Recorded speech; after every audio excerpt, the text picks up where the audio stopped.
trabajo activo, donde yo lo que busco es que ellos vayan llegando a la respuesta. Es decir, yo a priori no se la ofrezco, sino que dejo que la descubran. Y después sí tengo que hacer pues una actividad de cierre, pues donde verdaderamente pues vayamos revisando y vayamos sentando, llegando a los puntos que yo tengo determinado que tenemos que alcanzar en esa clase, en esa práctica. Yo busco un aprendizaje significativo para los estudiantes, activo y crítico, lo podríamos resumir en eso. Es decir, ellos tienen que tener siempre capacidad crítica de, pues de cuestionar lo que se está abordando en clase y tienen que ser capaces de llegar a ese conocimiento de forma autónoma.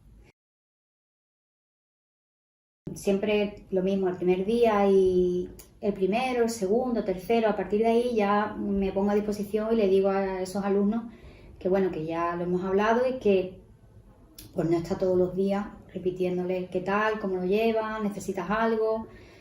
Le digo que tengo material en distintos formatos, le ofrezco las tutorías, que vengan si lo necesitan y luego siempre trabajamos en grupo o mínimo en pareja.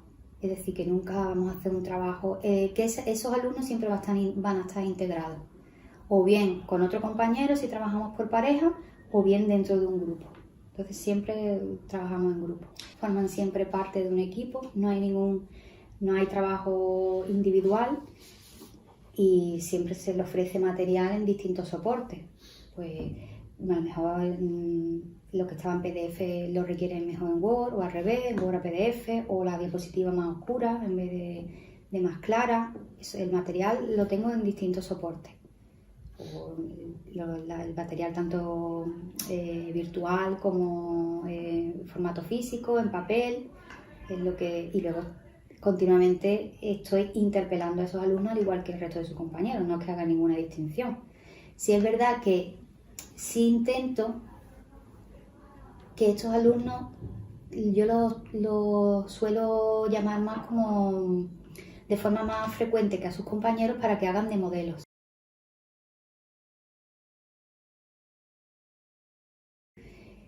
Los recursos, como es una asignatura práctica, yo los recursos que tengo es un laboratorio y todo el material como si fuese una sala de fisioterapia a nivel clínico. Es decir, yo tengo que reproducir, lo que me faltan son los pacientes, que también les pido a ellos, tenemos otras actividades de role-playing. Ellos tienen que simular pues distintas patologías o distintos hallazgos típicos de los pacientes neurológicos, de manera que también van entendiendo los mecanismos pues, desde la otra vertiente.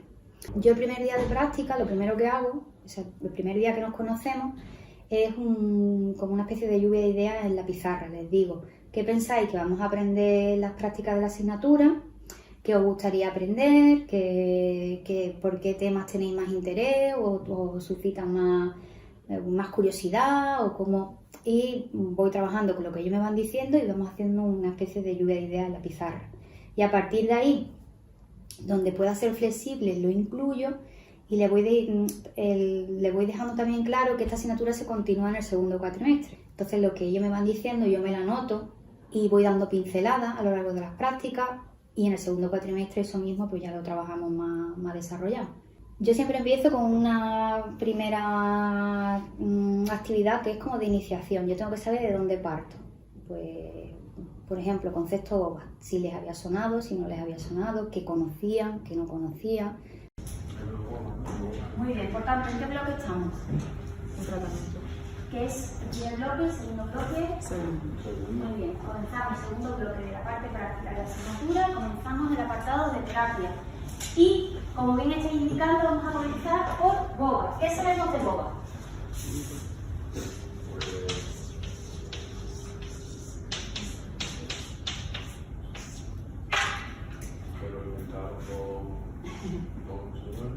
Entonces tengo una primera toma de contacto para saber desde qué nivel, digamos, o de qué escalón es el que parto. A partir de ahí, tengo preparada una serie de actividades en las que ellos tienen que ir descubriendo lo que a mí me interesa, los principios generales que a mí me interesan.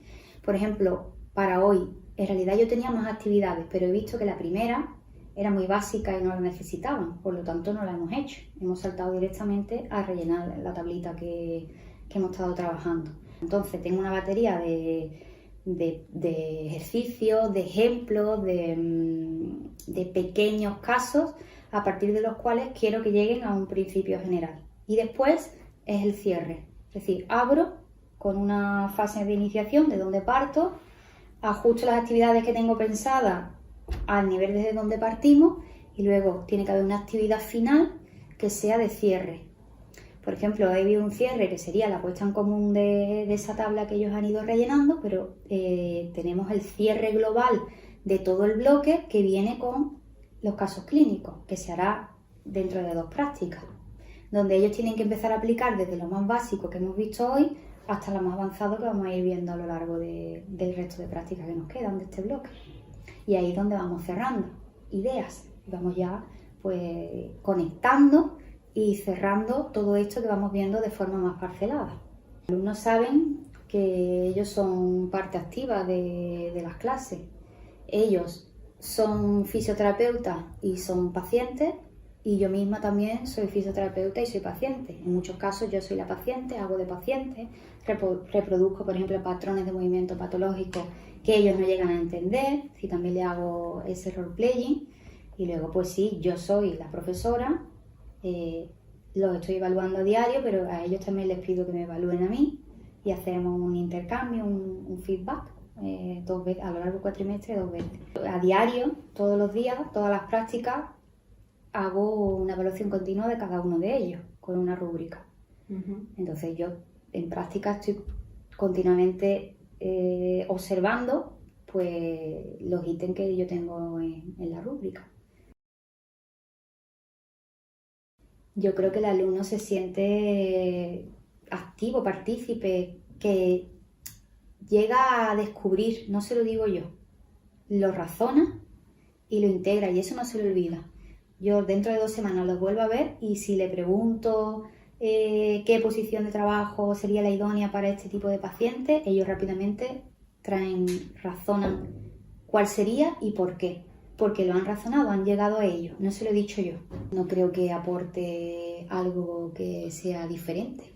Ellos están aprendiendo a la par de sus compañeros, a razonar, en este caso, pues a razonar qué abordaje terapéutico le damos a un paciente con un problema neurológico y por qué. Se hace así y no de otra forma. No sé, pero es que no veo distinción con los otros compañeros. Son parte activa también de su aprendizaje y de la dinámica del grupo. A mí es que podemos participar todos, entonces se aprende más, cuando participas puedes aprender más. Y que te hace reflexionar y pensar y ¿por qué piensas tú esto?